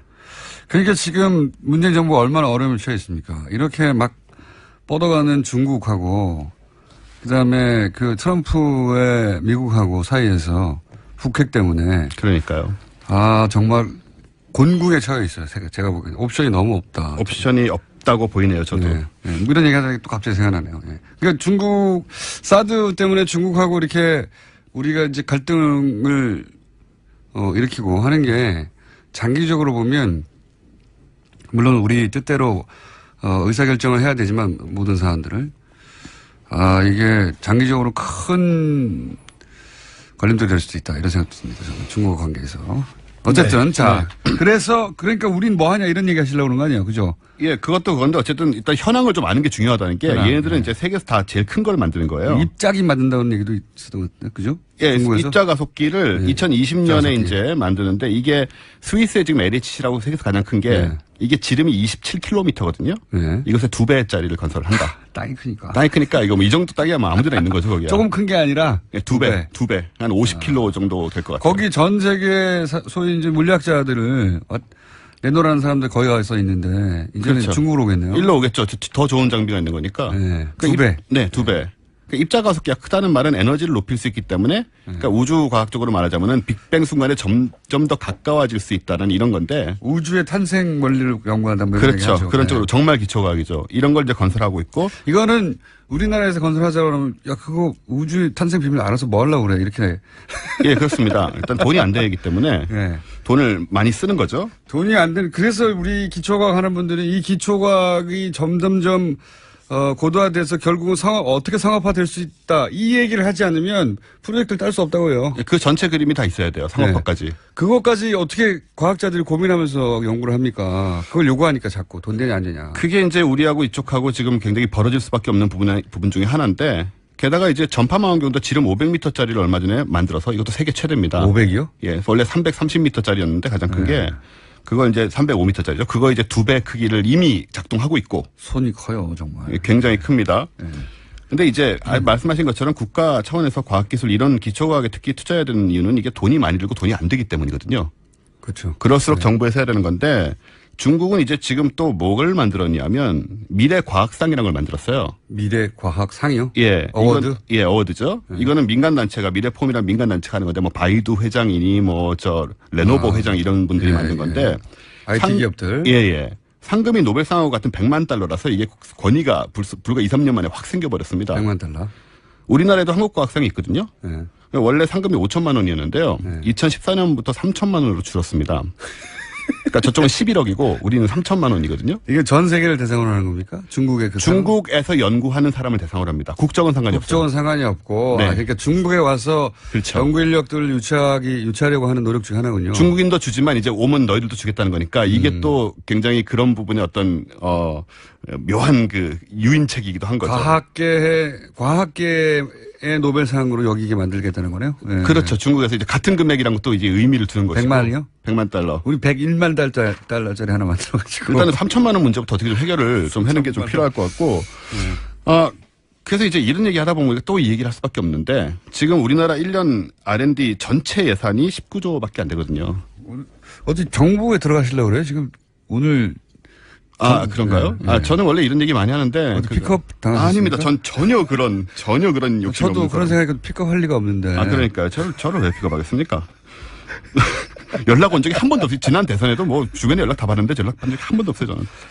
어쨌든 4대강 22조가 늘 아쉬웠다는 생각이 드는 거고, 저는 요즘 이제 수사도 아까 하태경 의원도 나오셨는데 수사도 하고 계시잖아요. 진짜로 이 4대강에 정말 왜 그런 예산을 쏟아부셨는지 좀 물어보고 싶은 거죠. 거기 토목 건설 네. 분야에서 돈을 하기가 좋아요. 돈을 하기가 좋아요. 예, 저도 그런 생각을 하는데 그렇게 얘기하셔도 되는 건가요, 방송에서? 아니 하기가 좋다는 건 토목 건설 분야에서 하기가 좋은 것은 이제 일반적인 상식에 해당되는 것이고. 그냥 이제 일반론으로서. 그게 유일한 이유는 아니겠죠. 설마. 네. 그러길 바랍니다, 저는. 그래서 지금 같은 경우에는 이제 과학기술 예산이 나와도 이게 50% 정도가 지금 관리비로 지출되고 있는 상황이라, 즉 에이전트가 그걸 가져간다는 겁니다. 이런 것도 좀 해결해야 되고요. 알겠습니다. 자, 원조 인디밴드 원조 오셨습니다. 안녕.